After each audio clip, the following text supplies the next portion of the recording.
In this part, we are going to build the order system for our e-commerce API. Until now, users can browse products, authenticate with GWT, manage their cart, and add products to it.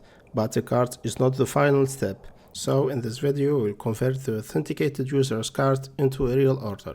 We will create order and order item entities, define order DTOs, build the order service, expose order endpoints, and make sure that each user can only access their own orders.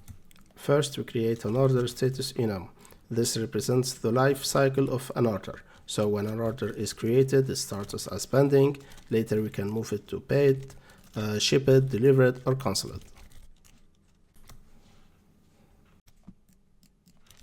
Now we create the order entity. An order belongs to a user. So we store the user ID and define the navigation property to user.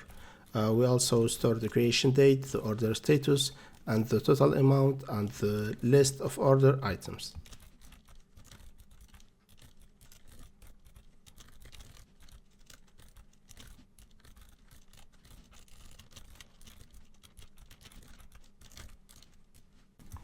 Next, we create order item. This represents one product inside an order. Note that we store product name and unit price directly inside the order item. This is very important because product information may change later, but the order should preserve the price and name at the time of purchase.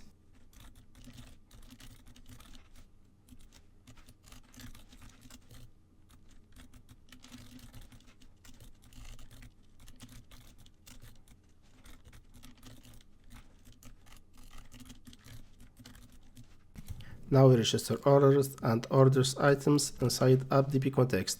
This tells Entity Framework code that to create database tables for our order system.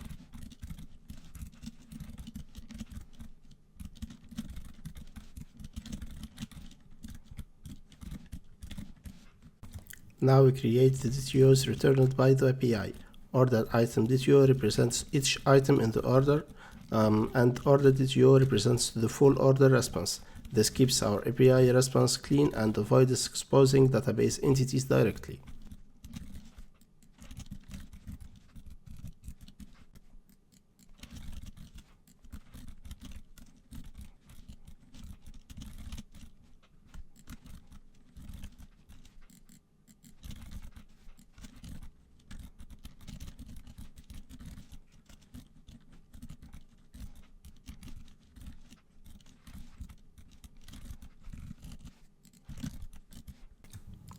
Next, we update AutoMapper.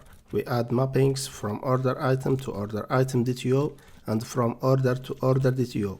Since the property names match, AutoMapper can handle most of the mapping automatically. Now we create the order service interface. It exposes 4 operations: check out the current cart, get the authenticated user's orders, get all orders for admins, and update the order status.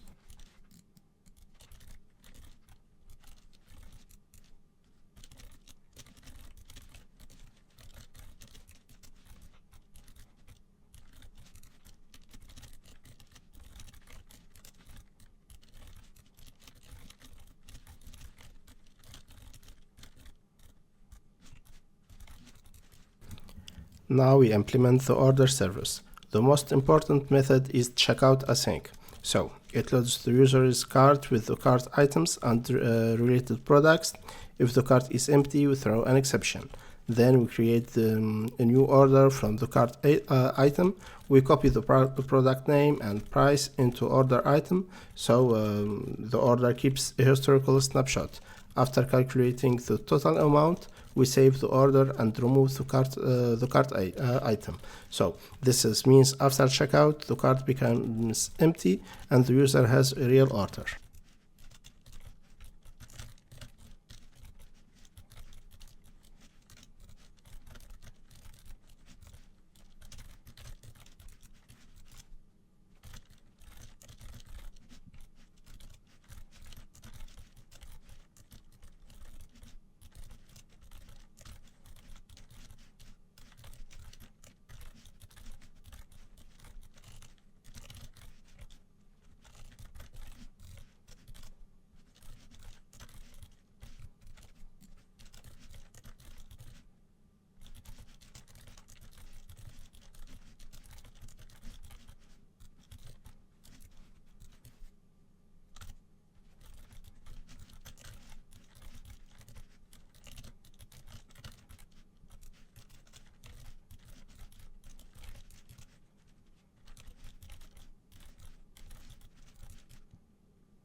Now we register order service and dependency injection. This allows us to inject iOrder service into the orders controller.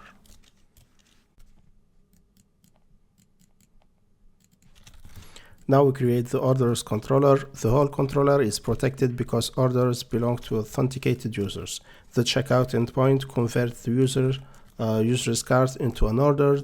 The My Orders endpoint returns only the order of the authenticated user. Admin endpoints allow administrators to view all orders and update order status.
Because we added the new entities, we create migration called add the order tables and apply it to the database.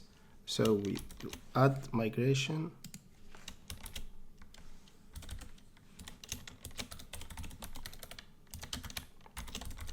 add order table.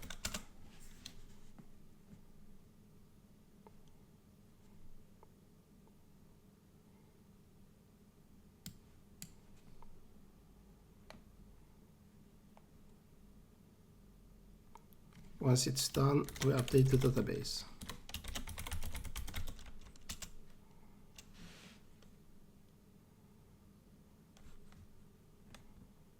Now we verify the database on tables, and we can find that our order items has been added and orders has been added too. Now we test the full flow in Swagger. So we first start by logging in.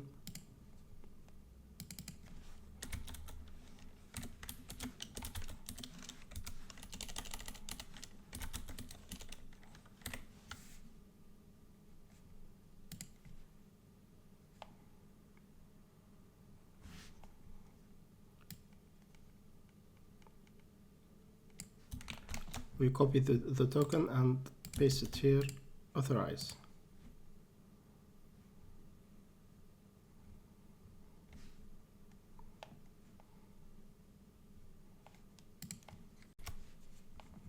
So we verify the cart. So get execute. So our user already has a cart. And now inside the orders, we can call the checkout, execute. So he found one element inside of it, so the code status is 200. And now we can call the get cart, execute, and the cart is already empty. So now at this point, our e-commerce API has a complete cart to order flow. Users can add products to their cart, check out, and view their order history. So admins can also view all orders and update order status. So now for the order process order, this is done.